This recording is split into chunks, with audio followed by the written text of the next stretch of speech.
한국에 배치되었던 핵무기들을 아시나요?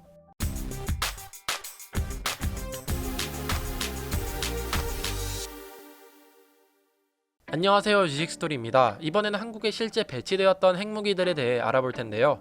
북한을 비롯해서 한반도에는 핵무기 위협이 항상 도사리고 있습니다. 북한, 중국, 러시아가 모두 핵을 보유하고 있기 때문이죠. 그에 반해 우리나라는 핵무기를 보유하고 있지 않은데요. 과거 북한을 제외한 중국과 소련이 핵을 보유하고 있었을 때 한반도를 핵 위협으로부터 지켜내기 힘들었습니다. 그래서 미국이 한반도에서의 핵 억제력을 위해 핵무기를 배치했었는데요. 참고로 들여온 핵무기들은 대한민국 정부가 운용하는 것이 아닌 미국이 전적으로 관리하고 있기 때문에 우리나라 정부가 핵 억지력을 보유한 것은 아닙니다. 총 8개의 핵무기가 도입되었는데 어떤 핵무기들이 우리나라에 들어왔는지 한번 알아보겠습니다.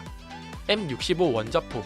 이 원자포는 핵탄두를 포탄으로 발사하는 대포입니다. 보통 핵무기는 미사일에 싣는다고 생각하지만 비용이 너무 비쌌기 때문에 조금 값싼 체제의 무기를 개발한 것입니다. 1950년대 당시 소련의 기갑 부대는 세계 최고의 수준을 달리고 있었고 그 많은 기갑 전력을 상대하는 것은 힘들었습니다. 그래서 직접적으로 소련의 기갑 전력이 영향을 미치는 서독과 한국에 배치를 한 것입니다.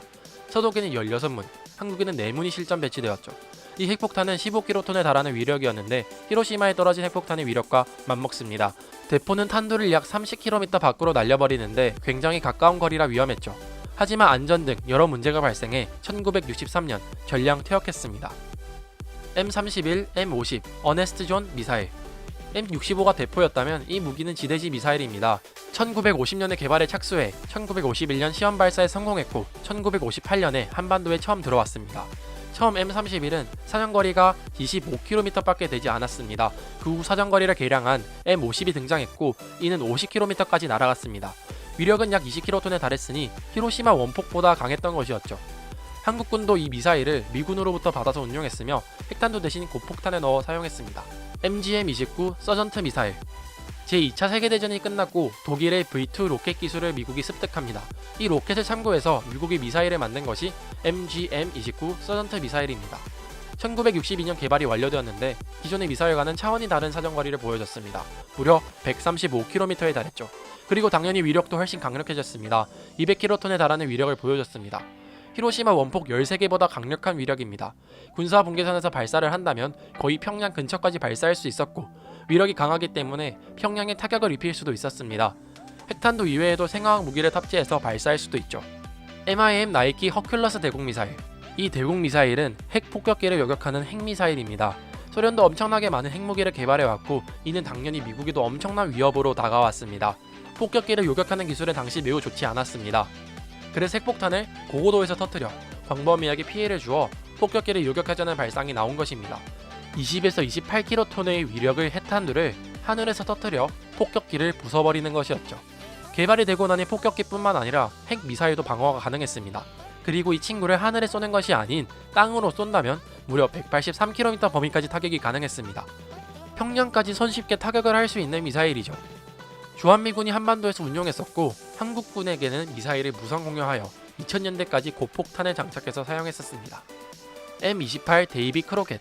RPG-7과 같이 보병이 사용하는 무반동포에 핵탄두를 얹어 사용하는 무기입니다. 보병 2~3명이 함께 사용할 수 있었고 4km 범위까지 타격이 가능했습니다. 작은 건 0.18kton 정도였지만 더 강력한 모델이 있었습니다. 남하하는 사단급 병력들을 전멸시키는 용도로 사용하려 했죠. 2100개의 M28이 만들어졌고 한국에도 많이 들어왔다고 합니다. 하지만 보병의 안전 문제 때문에 사라진 무기였습니다. 핵 배낭. 병사가 들고 다니는 배낭 폭탄으로 항구, 발전소, 댐과 같은 전략 시설들에 몰래 잠입해 시설을 무력화하는 용도의 폭탄입니다. 위력이 10kton에 달하는 핵배낭도 있었기 때문에 항구 하나 날리는 것은 일도 아니었습니다. 핵지뢰. 핵배낭과 같이 소형화되는 핵무기인데 땅에 매설해 두어 적 병력이 밟게 된다면 핵폭탄이 터져버리는 것이었습니다. 181kg 정도 무게가 나갔기 때문에 완전 작지는 않았습니다. 핵폭탄의 위력은 15kton 정도나 되었기 때문에 사단급 병력이 한 번에 증발할 수 있었죠. 핵배낭과 핵지뢰 모두 주한미군이 보유하고 있었다고 합니다. B-61 전술핵.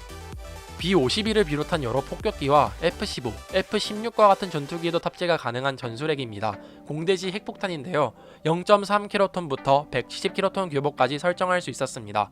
주한미군의 공군에서 운용하고 있었습니다. 벙커버스터처럼 지하로 침투한 뒤 터지는 형식도 있었기에 북한 전역 어디든 피해를 입힐 수 있었죠. 무려 3155발이나 생성되어 있었다고 합니다. 위에 언급된 많은 핵무기들이 모두 한반도에 있었지만 소련이 붕괴하며 북한이 무너질 것이라 예상했던 미군은 핵무기를 모두 한반도에서 빼버립니다. 지금 한국 내에 핵무기는 없는 상태입니다. 이번 영상에서 설명드린 많은 핵무기 중에서 일부는 영상으로 따로 자세히 제작한 것도 있는데요. 우측 상단의 링크를 통해 시청해보실 수 있습니다. 이렇게 한국에 실제 배치됐던 핵무기들에 대해 알아보았는데요. 영상을 재밌게 보셨다면 구독과 좋아요 부탁드립니다. 감사합니다. 지식스토리였습니다.